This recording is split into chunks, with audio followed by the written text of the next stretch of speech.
mo, ate, sariwang-sariwa lahat yan. Opo. 2 isda. O, ito po, ito po. 380 isang kilo at Saglit lang. Ngayon po, ate, ha, para sigurado. Ayan. Ayan po. sige lang po, pili lang po kayo. Salamat po, ate. Thank you, ho. Best in fairness ha, parang mabilis mauubos yung paninda mo. Ano ba? Naku, alam mo, kasi naman, meron ako mga clients na nag-chat na lang sa akin. Tapos, ni-deliver na lang ni Natoy doon sa mga bahay nila. Ayun naman pala eh. Buti napapakinabangan mo yung motor mo. Nalaspag na nga yung motor ko eh, kagagamit sa negosyong to. Tapos yung ilaw ko sa likuran, pundido na rin. Alam mo, total medyo malaki naman yung kinita natin sa mga nakaraang araw. Bibilin ko na yung ilaw ng motor mo. Sabi mo yan, mahal ha? Oo! Pogi nga ng motor di Bakekong eh. Hoy, hoy, hoy! Huwag mo nga tatawagin Bakekong yung jowa ko. May pangalan niya, Natoy. Natoy yung pangalan niya. Bagay naman yung Bakekong ah. Bakekong, anak ni Bakekang. Sira ulo ka. Uy, ikaw nga, umalis ka nga dito. Doon ka sa far away. Wala mo naman to kung makalait. Yapo. Kung makikinig sa kanya. Alam ko eh. Pero mahal. Pero ito na yung order ni Mrs. Catalan. Ah, yan na ba yun? I-deliver naman sa bahay niyo. Oo, sige. Salamat. Pwede yung makiugas siyang kamay. Sige po, Nay. Ito na lang isda. Parang madami ka na ng lugar. Hi, miss. Pansin ko lang kanina ka pa naghihintay ng masasakyan. Alam mo, nag-ahabal-habal ako. Baka gusto mo sa akin na lang sumakay. Pasensya na, hindi ko kailangan. Alam mo, miss, medyo delikado kasi rito. Halika na, sakay ka na sa akin. Layuan mo nga ako, maniyak ka talaga. Alam mo, ganyan naman kayo mga babae. Pag pogi, admirer. Pero pag pangit, nakatulad ko, manyak. Ay, talaga? Love, problema ba? No, hindi na maniyak ko ng Gago ka! Hindi! Hindi! Boss! Boss! Boss! Wala akong ginagawa! Boss! Wala akong ginagawa! Uy, Bes! May sinatoy oh! May kaaway! Uy, tara! Puntahan natin ano nangyayari doon! Sa pang-hindi gagawin mo yun si girlfriend ko, babasagin Boss! Wala akong ginagawa! Mahal! Kawawa ka naman, te. Pangit na nga jowa mo, manyak pa. Ganito kasi yung itsura ko, kaya ang sama-sama ng tingin ng mga tao sa akin. Kahit wala naman akong ginagawang masama. Aray. Oh, kailangan Okay lang, mo? mahal. Medyo masakit lang, pero... Kukuha mo na akong tubig. Oh, sige, sa gitna ha. Sama na kami, alika na dito, pumasok na tayo. Oo, mahal.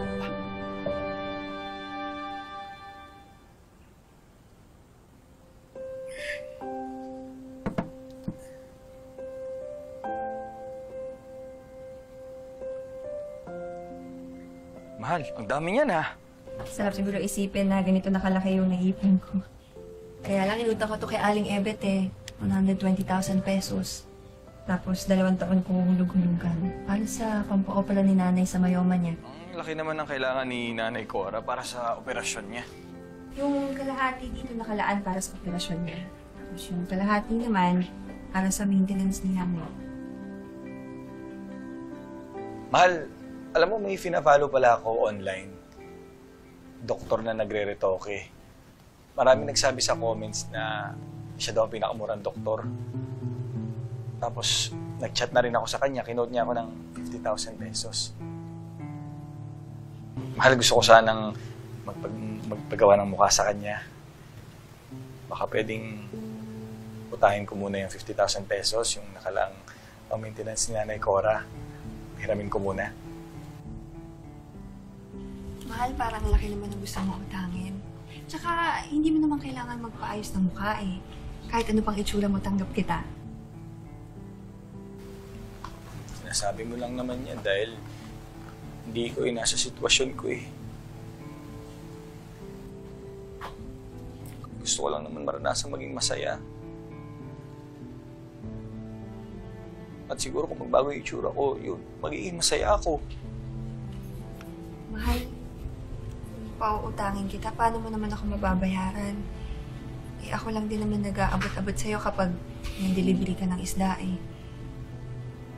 Eh, di ibibenta ko yung motor ko. Naghahanap na din naman ako ng buyer, mahal eh.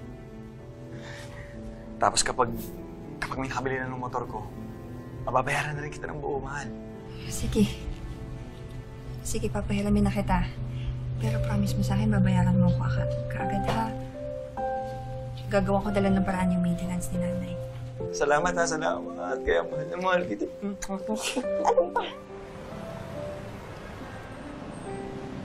Ano, kinakabahan ka ba? Hindi naman. Excited ako. Excited akong gumwapo. Tsaka maghuyo sa lahat ng mga nanlait sa akin. Ako, baka pag pogi ka na, iwan mo na ako bigla ah. Yan ang hindi ko gagawin. Walang magbabago sa atin, mahal. Pangako yan. Kita lang kitang masaya at punong-puno ng pagmamahal sa sarili. Okay na, okay na. Deserve mo yan. Salamat, mahal ha. Ayan na. Dok.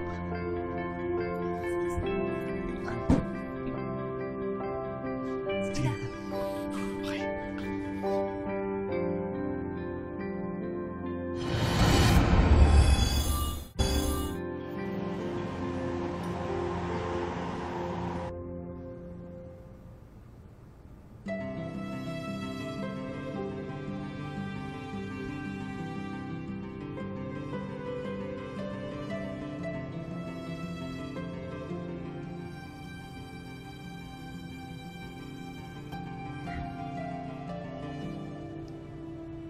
Wow, ganda doktora.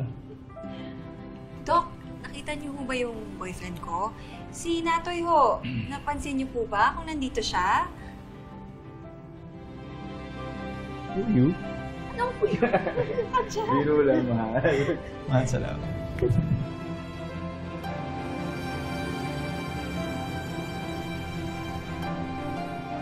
Ay, Bes, konti na lang yung paninda mo. Oh.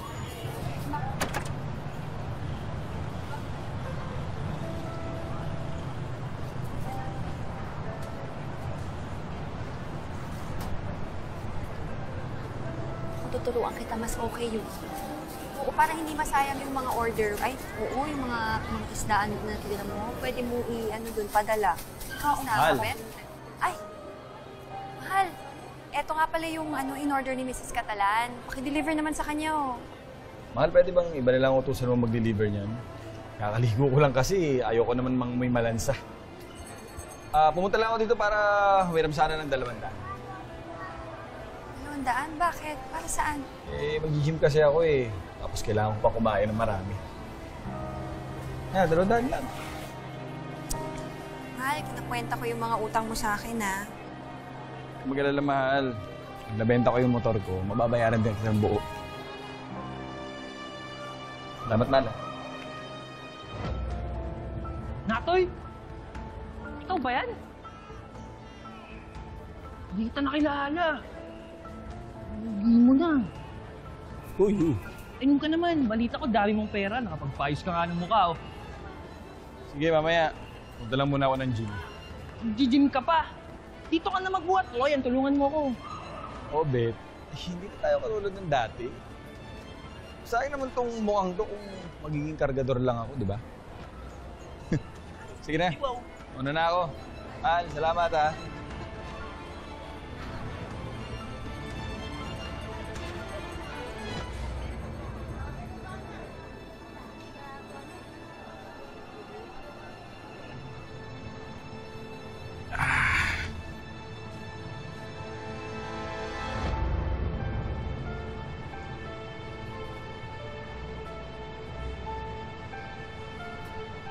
Hi! Naghahabal-habal ka? Nagmamadali na kasi ako magtrabaho. Naku, miss, baka mamaya bugbugin na naman ako ng boyfriend mo niya. Oh my God! Ikaw pala yun? Ang laki ng pinagbago mo. Ang gwapo mo na. Pasensya na pala sa nangyari noon. Paano ba ako makakabawi sa'yo? By the way, wala na kami nung basagolero ko, ex. Ganun ba? Ibig sabihin, pwede na kitang halikan. Halik lang. Halika na, sumakay ka na, please.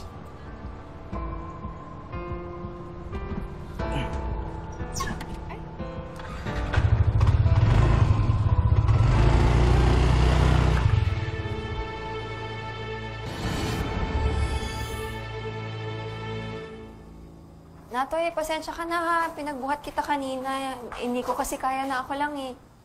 Sa susunod nga, kay Obit ka na lang magpatulong magpabuhat. Kahit bigyan mo lang ng 50 yun eh. Kamusta na nga pala yung gusto bumili ng motor mo? Wala na yun. Di bale, naghahanap naman ako ng bagong buyer eh. Kasi, mahal, yung kinita ko kanina pang puhunan lang. Kailangan na rin na nanay yung pang-maintenance niya. Tapos, kailangan ko din maghulog kay Aling Ebet. Kasi, Eh di manghiram ka na lang ulit kay Nanay Ebet. Papahiramin ka naman ulit nun eh. Yun naman ang kabuhayan niya, magpautang. Kaya sigurado ko hindi kita tanggihan nun. Sige na, una na muna ako. Wisit naman to. Natoy! Tay? Nay, kanina pa ko kayo nandyan. Anak, nakakapagtabi ka ba ng para sa sarili mo? Kasi napapansin ko, parang lahat ng pera mo nilalaan mo kay Natoy sa akin. Anak, hindi pa kayo mag-asawa. Dapat, tatrabaho mo siya para hindi siya umaasa sa'yo. Nay, sige ho. Kakausapin ko na lang po siya.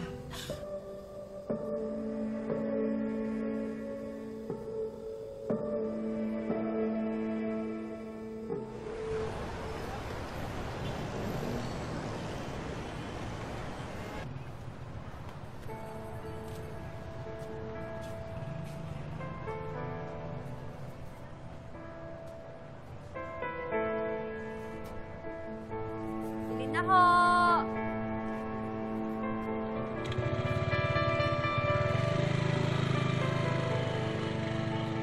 Bes! Uy, Bes! Oh, Bes! Kukain na tayo. Talaga may mga gustong bumili sa ano mo. Tagal-tagal mo. Naghahabal-habal pa rin ba si Natoy?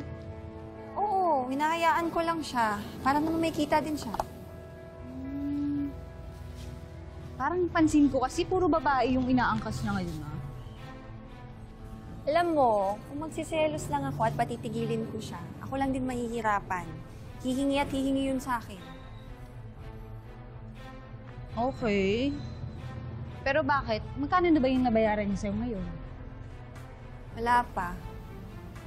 Pero sabi naman yun may interesadong bumili sa motor niya eh. Bes, eto, kutob ko lang to, ha? Sa tingin ko, wala talagang balak si Natoy na ibenta yung motor niya. Tingin ko, ginagawa niya lang yung dahilan para makautang pa siya sa'yo. Pero ikaw, sige, kumain ka na nga dyan. Salamat ha. Sarap. Jola, hulog. Aling Ebet, okay lang po ba kung bukas na lang po ako maghulog sa inyo? Kasi po yung kinita ko ngayong araw, pambibili ko sana ng gamot ni nanay. Lahat tayo may pinagdadaanan. Pera kailangan ko, hindi drama. Opo, Aling Ebet. Promise po bukas, maghuhulog na po ako sa inyo. Ewan ko sa'yo. Bukas, ha? Opo.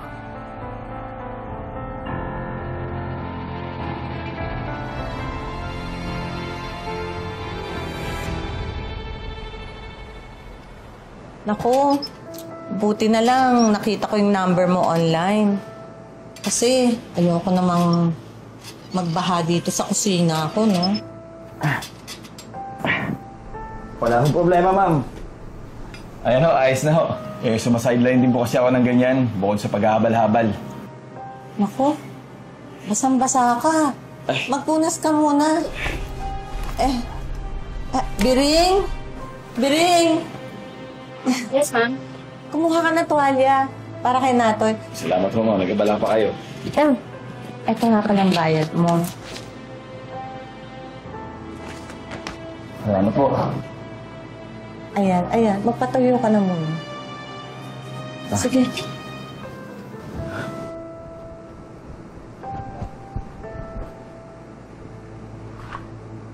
Ang laki po pala ng bahay niyo, ma'am, no? Mag-isa lang kayo dito? Well, naunang namatay ang asawa ko. Yung isa namang anak ko, may pamilya na sa Japan. Nagsarili na rin. Kaya, nag-iisa ako rito. Pero sa totoo lang, malungkot mag-isa.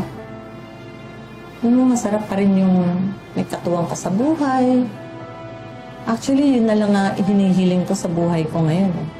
Yung meron akong makasama sa buhay, may katuwang ako sa buhay. Putal, nakaipon na rin lang ako. You know, may pera na rin naman ako.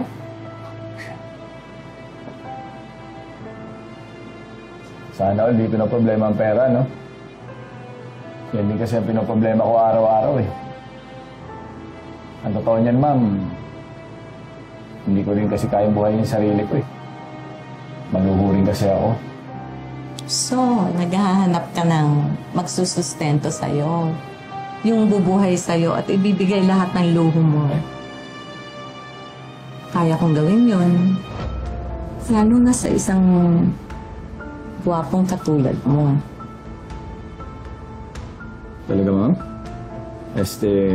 Telma Telma. na lang. Kaso, ang tanong, ano naman ang kaya mong gawin? Lahat ng gusto mo. Sounds good to me.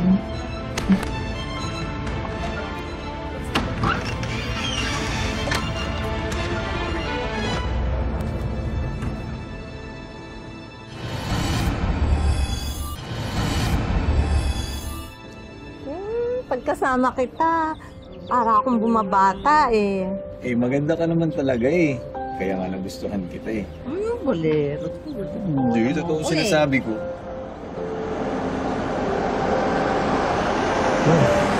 Tingnan mo, oh. Ang ganda, di ba? Kailan kaya ako magkakaroon ng ganyan? Uy, alam mo, meron akong kaibigang ahente ng kotse. Gusto mo magtingin-tingin tayo? Talaga, love? Kaso, hindi ba nakakahiya? Naku, hindi no. Basta ako, binibigay ko lahat pag mahal ko. Ganun ako magmahal. Sweet naman yung love ko. Yes ka! Kikiliti ako. Huwag yung ilong ko, love. Eh, nanggigigil ako sa lalaki. Pinipisil ko yung ilong. Basta, wag lang yung ilong ko. Medyo sensitive kasi ako dyan, eh. Sensya na, love, ha? Sige na nga, sige na nga. Teka, love, yung shota mo, kailan mo ba i-break yun? Gusto ko kasi sa akin ka lang, ayoko may kahati. Hayaan mo, love. Umahanap lang ako ng tiyempo, ha? Talaga? Opo. Promise. Okay.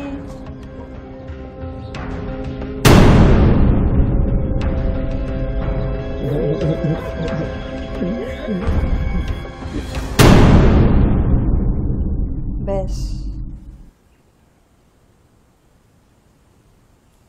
Positive. Buntis ako.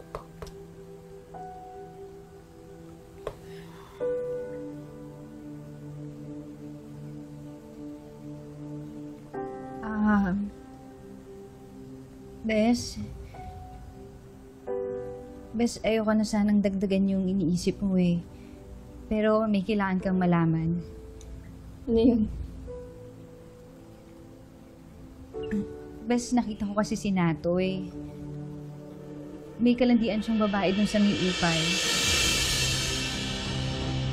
Kakantong pa nga niya yung babae nung naghaharutan sila eh. Actually, may edad na yung babae. Kaya feeling ko, sugar mommy niya yun. Sigurado ka, ha? Saan ko kaya mo sila nakita? Saan ko kaya mo sila nakita? Puntahan natin ngayon na! Sige, saan ko kaya? Ha? Bes?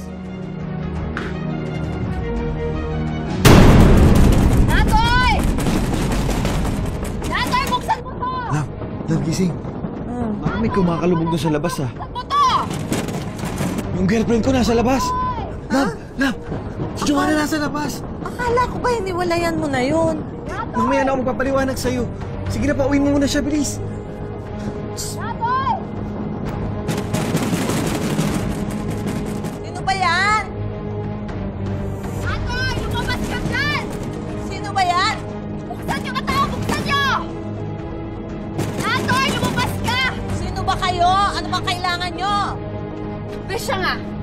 yung babae ni Natoy? Ba't pinagsasabi niyo? Ikaw, ang tanda-tanda mo na, pwede mo na maging anak yung jowa ko. Nasaan si Natoy, ha? Andito ba siya sa loob? Hoy, nandito? tumigil ka ha? Nandito Bawal siya eh. pumasok dyan! Bawal ka Natoy! pumasok! Bawal pumasok! Natoy! Nasaan ka? Nasaan yung jowa ko, ha? Bahay ko to, ha? Wala akong pakialam kung bahay. Wala akong pakialam kung bahay mo. Tumawag ka. Nasaan yung jowa ko, ha? Natoy, Wala nasaan ang ka? jowa mo dito! Natoy, nasaan ka? Natoy! Sige, hanapin niyo. Wala naman. Oh, ayan oh. Ayan yung tsinelas niya oh. May kita mo? Nagsisinungaling ka pa? Natoy! Natoy! Kasi kayo, malis kayo. Didimanda ko kayo. Manluloko kayo, Natoy!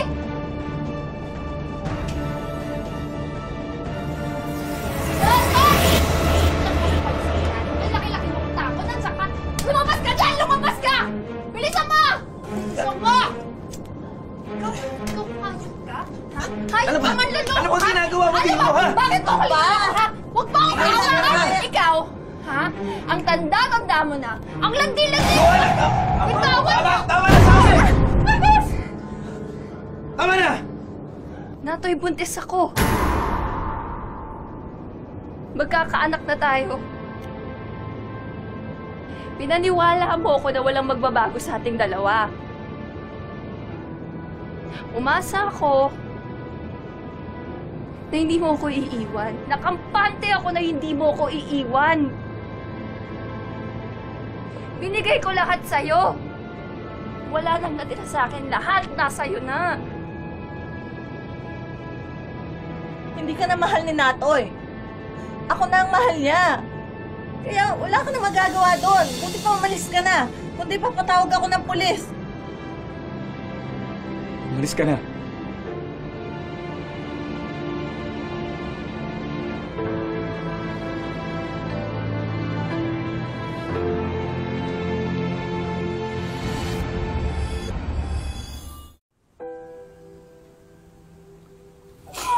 Paano na itong batang dinadala ko?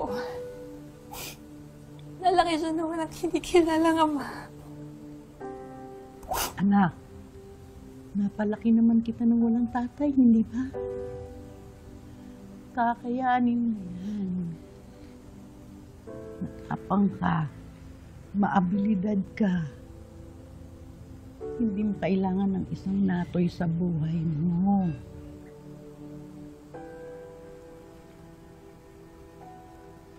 Alam mo, tama si Nanay Cora eh. Tutuusin, wala naman talagang inambag yan si Natoy sa buhay mo. Kaya hindi mo dapat problemahin kung ano yung mangyayari sa'yo tsaka sa bata. Bes, ang importante ngayon, huwag kang ma-stress. Kasi baka maapektuhan yung dinadala mo dyan, no? Pero ito. Oh, tamang-tama. Piliin niyo yung babaeng yan.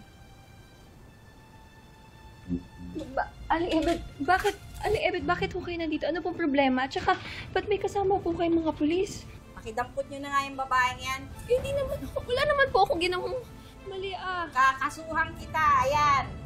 Mga utang mo.